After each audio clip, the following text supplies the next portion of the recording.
For today's videos guys, ang ating almusal ngayon ay ampalaya. Ampalaya, simpleng luto. O wala nga sibuyas yan, bawang lang. Pinubrihe ragod ni atuha guys. Magluto tayo ng ampalaya jam. Tapos may kasamang tuyo yan, o diba? O bawang lang sapat na. Basta magic, masarap na. Ayan, ilagay natin ang ampalaya. Ang ampalaya na mas better pa sa imuha. Charot.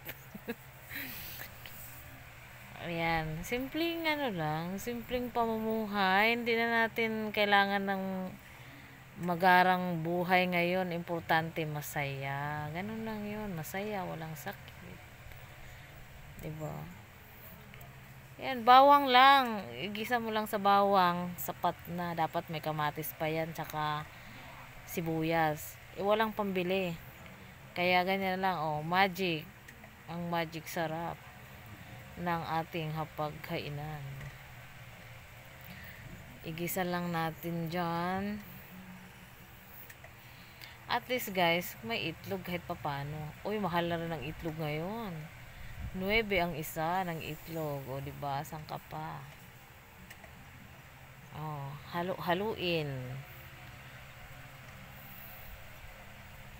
Dapat sa panahon ngayon, magiging wais ka na pagdating sa pera, guys. Diyos ko. Kailangan marunong ka mag-budget. At least yan, masustansya.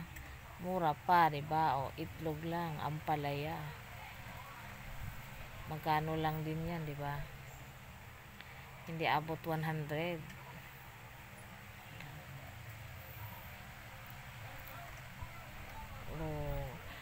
Luto na. So, magluto na tayo ng tuyo. Tuyo naman. Ang ating bulad. Yan naman talaga ang partner pagdating sa gulay-gulay. Tuyo talaga. Diba? O, diba? Solve lang almusal guys. So ang hanapin mo na hapunan. Ang hapunan, baka na lang. Alam mo yung baka na laki ni. Charot. O diba? O. At sa ganyang buhay, o proud ka na. Kailangan magiging proud tayo kung ano man ang narating natin sa buhay. Magpasalamat tayo palagi ni Lord. Ganun lang yun. O. So, ayan na. Binaliktad na. Nasunog na. Diba ang taray ng lutuan namin guys? Oh, bao lang yan. Bigay pa ng kapitbahay. Oh, diba? Oh. Akala nyo wala yan dito sa Manila? Meron at meron yan dito sa Manila guys. Nagauling tapos bulad giprito. Sarap nga pag inihaw na bulad eh. So, it's done. Pwede na magkumain guys. Ayan na.